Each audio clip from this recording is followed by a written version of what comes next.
Hungary, one of my neighbors. We're gonna talk about them and see how the population is doing there. And also, as always, we're gonna look at the demographic from the Wikipedia, the Street View and Google Earth. Probably gonna make another video, but we're gonna look very briefly, see how exactly how it looks. But the next video I'm gonna make more in detail. This is on the map, place in Europe. And also we're gonna have the historical map, see how they start and how they got here. But now let's start with the population, because that's pretty much what we are interested in, and that's why we are here. Now, currently, Hungary population is around 9.6 million people. I have to mention once again, and those numbers are, let's say, not exactly, and also gonna see another documentation, especially even from the government, probably gonna differ a bit with more or less, and usually with more. But always, also you have to understand this is how they actually measure the population. In some cases they're gonna just use the people who actually live there. In other cases they're gonna count pretty much anyone who has residency in Hungary, even though they are living in other countries and all that stuff. But now we're gonna concentrate on these numbers, because those numbers gonna show us a trend and how it's gonna be in the future. As you see here, the population already declined. They already have their peak, the mountain. It's right here in the 1979, 1980, and you can see the growing rate is pretty much under the growing rate. I would say they're going down, but sometimes they go up and down. You're gonna see pretty much a chaotic number, I would say. But let's look back in the future. In 1955, 9.8 million people. In 2025, 9.6 million people. So you're gonna see a decline, but also they peak, like I said, they have a peak at the population, let's say in the 1980s at 10.6 million. So not a huge decrease, I would say, but also Hungary is not a big country. But we're gonna see also the growing rate, like I say, was around 1% back then. Now it's on the minus 0.45%. The migration in Hungary used to be a plus until let's say recent year, 2025. In the recent history, back then, like I said, from until 1985 used to be on the minus, but in the recent years it was on the plus, and right now it just started to go on the minus again. The median age back then in 1955, 30 years, which is pretty much average for the European countries. Now 44 years old. They got older, but not a huge, I would say, as you might expect from the European countries. The fertility rate, they got below replacement in 1980s, and they continue to stay there even today.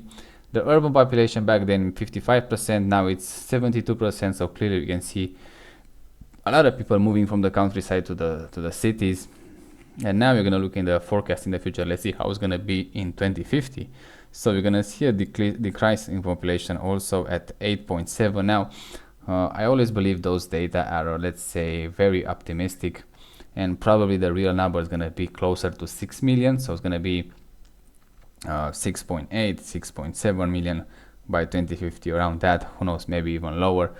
If not, let's say other events are gonna happen. But usually they go on the down trajectory, and also you're gonna see here migration now is gonna be on plus.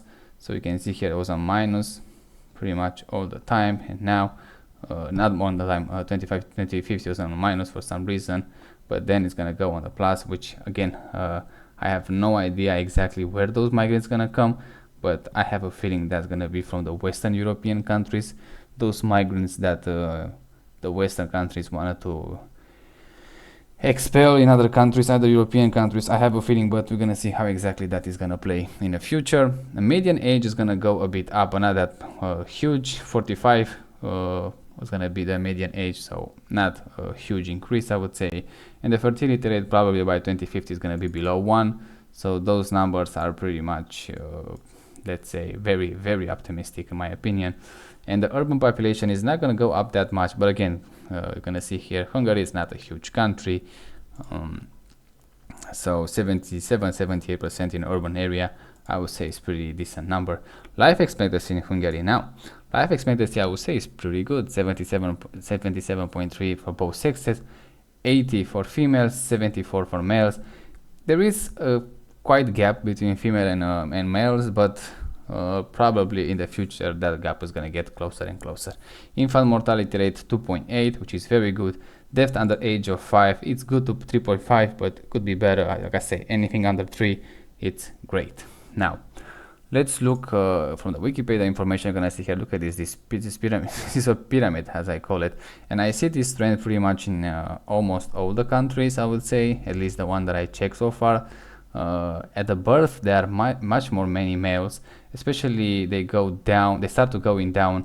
Probably around the age of 30 years old, I would say. In this case, it's gonna be at 48, almost 50, and then the female gonna be pretty much predominant in the population. So for this males population, surplus of male population, I would say you might need some females migrants to just balance things out. Otherwise, you could run in problems if those numbers go out of control, I would say. But from the, let's say, the population, yeah, this one confirms 9.5, 9.6 million and going down, and those numbers are from 1st January 2023. If you compare that 9.5, 9.6 with what we have here, 9.6, probably, like I said, this number is pretty much very optimistic. So probably by now the population is around 9.2, 9.3, around that. I have here the fertility rate 1.5 to children per woman, so that's pretty much spot on, I would say. But even those numbers probably going down now. Probably it's around 1.4. So once again, I would say some small issues there if you want to have the population stable. But like any European countries, and also the new modern, let's say, trend that especially the developed countries are going down in population, is pretty much predominant everywhere.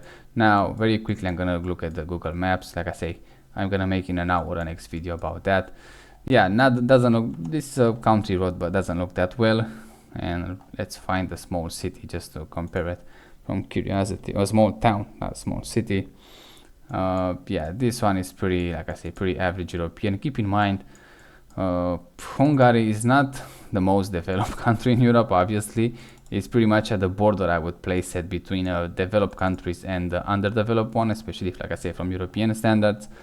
And yeah, they don't look, like I say, extremely well in that chapter, but they are better than, let's say, what you can find even east from that. But yeah, they're pretty decent, I would say. Obviously, if you go closer to the border of, let's say, Austria, it's gonna get a bit better. If you get to the border of Ukraine, probably a bit worse. We're gonna look at that in, like I say, in an hour. I'm gonna make the video. We're gonna look into that.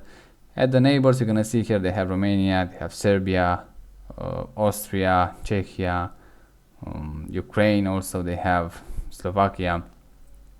So I think Croatia is here also. So they have, let's say, some potential for tourism, I would say. It's a landlocked country, so they don't have a open to the sea, so that always gonna play, let's say, not in their favor, but somehow, even with what they have, they managed to do, I would say, pretty well. Now, in the history, like I see here, very quickly, you're gonna look into it, because you're gonna see probably in the first 1,000 years, you're not gonna see much. You're gonna see any trace of Hungary. Here in Dacia was Romania. Here now we're gonna have the Roman Empire, and now all the empires are gonna see here. I'm gonna look at the first Principate of Hungary. Let me go back a bit. Magyars, but well, let's say, off from what we saw.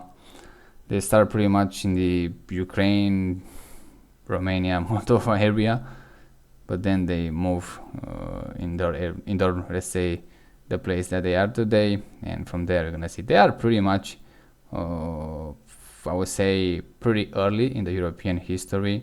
So, Kingdom of Hungary, look at this, already have their kingdom. They win some land, they lost some land with time, but you're gonna see here how actually they done it, how the map used to look, and compared with the present, yeah, probably it's the almost the smallest has ever been as a nation and country. So yeah, that was about Hungary. Yeah, they have, let's say, some issues, I would say, with Romania, with my country. Here in this area, they have a minority population. I heard some bad story. I never go there, but I heard some bad story that if you go there in those area, they don't look at you. They don't. If you ask them something, they answer you in the Hungarian, in a Magyarian language. Uh, like I say, I never was there, but I heard story about people that go there.